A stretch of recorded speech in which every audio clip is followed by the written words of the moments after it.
Di akhir zaman, ketika dunia penuh kekacauan, ketika kebenaran dan kebatilan saling bertukar wajah, muncullah makhluk paling berbahaya dalam sejarah manusia, Al-Masih Ad-Dajjal. Namanya berarti yang menipu besar. Ia datang bukan hanya membawa kekuatan, tetapi membawa fitnah yang mengguncang iman manusia. Satu realita Dajjal tidak sesuai dengan klaim ketuhanannya. Dajjal akan mengaku sebagai Tuhan.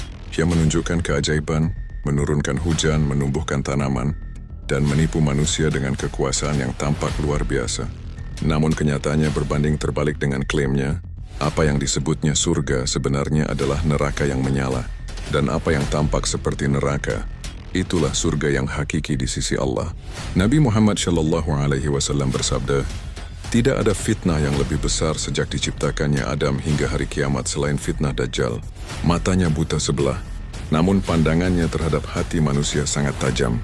Ia memutarbalikkan kenyataan, menjadikan yang salah tampak benar dan yang benar tampak salah. 2. Fitnah Dajjal. Bersifat umum dan menakutkan, fitnah Dajjal bukan hanya menimpa satu bangsa, tapi seluruh umat manusia. Langit akan tertahan dari hujan, bumi enggan menumbuhkan hasil. Yang mengikutinya akan diberi makanan dan harta, sementara yang menolaknya dibiarkan kelaparan dan miskin. Inilah puncak ujian keimanan. Ketika perut lapar, hati gentar, dan dunia seakan memihak pada kebatilan, Dajjal akan datang membawa janji palsu, memberi harapan duniawi namun merebut cahaya iman dari dada manusia. 3. Syubhat dan syahwat Dajjal. Dajjal menipu bukan hanya dengan kekuatan, tapi juga dengan syubhat, keraguan, dan syahwat kenikmatan dunia. Ia akan menanamkan ide bahwa manusia tidak butuh Tuhan, bahwa teknologi dan kekuasaan sudah cukup menggantikan iman. Fitnahnya bisa datang lewat kemewahan, lewat layar dan suara, lewat gaya hidup yang memuja dunia. Dan siapa yang hatinya terikat pada dunia, akan mudah tunduk pada kekuasaan palsunya. Dajjal bukan sekadar sosok, tetapi simbol dari peradaban yang kehilangan arah, ketika dunia lebih dipercaya daripada wahyu. 4. Kisah seorang mukmin yang dibunuh oleh Dajjal.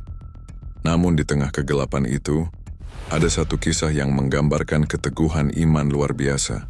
Nabi Muhammad SAW bersabda bahwa akan muncul seorang pemuda beriman yang menghadapi Dajjal secara langsung.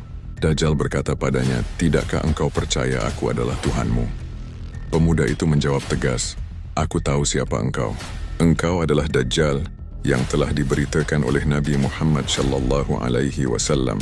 Dajjal pun marah membunuhnya lalu menghidupkannya kembali dan berkata, "Lihat, aku bisa menghidupkan orang mati." Tapi pemuda itu tersenyum dan berkata, "Sekarang aku semakin yakin bahwa engkau benar-benar Dajjal." Lalu Dajjal membunuhnya lagi. Itulah manusia pertama yang mati syahid di tangan Dajjal. Keberanian pemuda itu menjadi simbol bahwa iman yang kokoh lebih kuat daripada fitnah sebesar apapun. Karena di akhir zaman, fitnah Dajjal bukan hanya tentang keajaiban fisik, tetapi tentang siapa yang tetap setia pada kebenaran di tengah lautan kebohongan. Nabi Muhammad SAW bersabda, "Barang siapa menghafal 10 ayat pertama dari surat Al-Kahfi, ia akan terlindungi dari fitnah Dajjal. Maka bersiaplah, bukan dengan senjata tapi dengan iman, ilmu, dan hati yang teguh. Karena di akhir zaman, fitnah terbesar bukanlah kekuatan Dajjal, tetapi lemahnya iman manusia yang tergoda olehnya."